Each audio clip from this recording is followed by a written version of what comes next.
नमस्कार, मैं हूं रत्ना और आप देख रहे हैं सी न्यूज़ भारत। आइए रुक करते इस खबर की ओर। खबर नासिक से है, जहां के मालेगांव स्थित अजंग वडेल शिवार में पूर्व सैनिकों द्वारा स्थापित वेंकटेश्वर फार्म में भारतीय स्वतंत्रता दिवस उत्साह के साथ मनाया गया।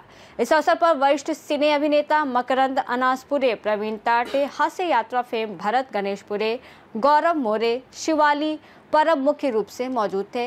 पूर्व सैनिकों द्वारा 500 एकड़ में शुरू की गई आधुनिक कृषि से जय जवान जय किसान का नारा इस जगह पर साकार होता दिख रहा है। संस्था के प्रमुख डॉक्टर शिवाजीराव डोले ने कहा कि संस्था किसानों और सैनिकों को सम्मान दिलाने के लिए काम करेगी। जय जवान जय किसान भारत इस देश के सभी निवृत्त जवान और मेरे किसान भाइयों को मैं आज 79 इंडिपेंडेंस डेज का 2001 का मैं बहुत सारी शुभकामनाएं दे रहा हूं। इस Venkateshwara cooperative power and agro processing limited इस संस्था ने 19 अप्रैल 2019 में किसान के और जवान के लिए शुरुआत की। आज 6 साल हुए। 6 साल के अंदर किसान भाइयों ने और जवान भाइयों ने मिलकर इस देश के उज्जवल भविष्य के लिए जो निर्णय लिया है, एक छोटा भाई इस देश की सीमा के ऊपर लड़ते हुए अपनी जान न्योछावर कर रहा है और मेरा बड़ा किसान भाई इस मिट्टी के अंदर खुद मिल जाता है, मगर इस देश को कभी भूखा नहीं सोने दिया है। इस दोनों भाई की इस देश के अंदर ये जो 70 साल में जो हालत हुई है, ना किसान भाई को माल को दाम मिल रहा है, ना जवान भाई को मान सम्मान निवृत्त के बाद मिल रहा है, मगर बड़ा गर्व महसूस हो रहा है कि आज 1.5 लाख मेंबर महाराष्ट्र, आंध्र, तमिलनाडु, तेलंगाना, केरला, गोवा, गुजरात, मध्य, उड़ीसा, छत्तीसगढ़ 12 स्टेट के अंदर ये जो छोटी सी मिसाल जो जली है किसान भाइयों के लिए, कभी किसान भाई आत्महत्या नहीं करना चाहिए। ये स्वप्न है कि ये जवान जो चल रहे हैं ये जल्द पूरा होगा और हमने प्रण लिया है जब तक इस शरीर के अंदर आत्मा विराजमान है तब तक किसान और जवान भाई के लिए हम काम करते रहेंगे। और आज के 12 स्टेट से इस कार्यक्रम के लिए 2001 के लिए जितने भी मेरे भाई बहन माता बहने आए, मैं सभी को बहुत सारी शुभकामनाएं दे रहा हूँ। जय हिंद, जय भारत।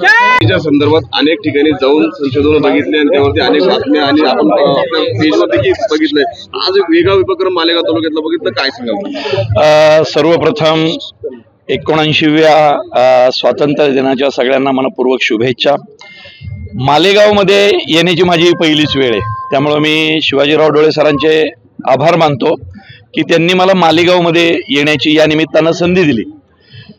कसं आहे माहिती आहे का, जो सगळ्यात मी माझ्या सिनेमामधूनही सांगितलं होतं की शेती इकायची नसते, शेती राखायची असते। तर आधीचे जवान आणि आताचे किसान अशा 2 महत्त्वाच्या भूमिका शिवाजीराव पार पाडतायत। तर मी डोळे सरांचं सर्वप्रथम यासाठी अभिनंदन करेल की ज्या पद्धतीनं मी आता हा जो परिसर पाहिला किंवा आम्ही फिरलो मकरंजींबरोबर, हे अविश्वसनीय आहे, म्हणजे याला तोड नाही। एवढ्या मोठ्या प्रमाणात मला आता जेव्हा मकरंजींनी इथे येताना सांगितलं की प्रवीण तुला माहिती आहे का या जमिनीची कशी डेव्हलपमेंट झाली, किती साप होते, किती पडीक जमीन होती आणि आज तिथे ही एवढी शेती दिसते, त्यासाठी त्यांचं अभिनंदन। जसं मकरंद सर म्हटले की ते मागं राहतायत पण काम खूप पुढे जाणारं करतायत, त्यामुळे त्यांच्या पुढे नेणाऱ्या या कामाला माझ्याकडून अगदी मनपूर्वक शुभेच्छा। एकच गोष्ट तुमच्या बाबतीत कळली होती की कर्नाटकमध्ये जिथं शेतकऱ्यांना 85 ते 90 रुपये काजूसाठी हमी भाव मिळत होता किंवा भाव होता, तिथं 165 रुपयाचा हमी भाव देण्याची ताकद शिवाजीरावांनी दाखवलेली आहे। ती ताकद तुम्ही महाराष्ट्रातल्या आमच्या शेतकऱ्यांसाठी, आपल्या शेतकऱ्यांसाठी करा, कारण असा हमी भाव या शेतकऱ्यांसाठी खूप महत्त्वाचा आहे।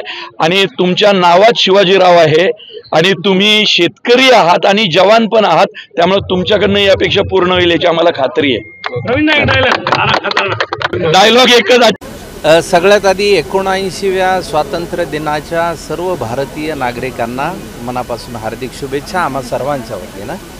दुसरं महत्त्वाचं म्हणजे खऱ्या अर्थाने पंतप्रधान लाल बहादूर शास्त्रींनी जी घोषणा दिली होती जय जवान जय किसान, ती खऱ्या अर्थाने मूर्त रूपात इथे अवतरल्यासारखी वाटते। डॉक्टर शिवाजीराव डोळे आणि त्यांच्या सर्व सहकाऱ्यांनी मिळून अवघ्या 5 वर्षात या 528 एकरवर जे काही केलेलं आहे ते खरोखरीच नेत्रदीपक अशा पद्धतीचं आणि एक खूप चांगली आशा मनात निर्माण करणारं असं चित्र आहे।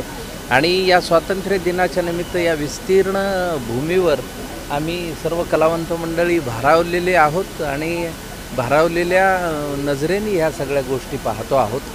आजच्या या स्वातंत्र्य दिनानिमित्त एवढंच की घोषणेमध्ये जे जय जवान जय किसान आहे ते खऱ्या अर्थाने खूप चांगल्या पद्धतीनं व्हायला पाहिजे।